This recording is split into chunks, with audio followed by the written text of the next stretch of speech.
Hi everybody and welcome. Today I have JBL Live Beam 3 headphones and I'm going to show you how you can easily find them using your case. At first we have to unlock our case and now we have to remove our headphones from our case. Now we have to close the case lid and go to the right.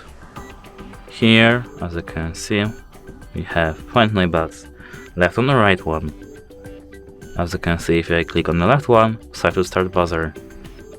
If I do so, we can hear our headphones buzzing.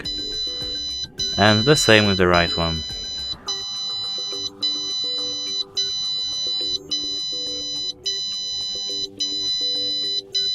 And if I want to pause my buzzing, we have to tap on this pause button. That's it, hope it helps you, goodbye!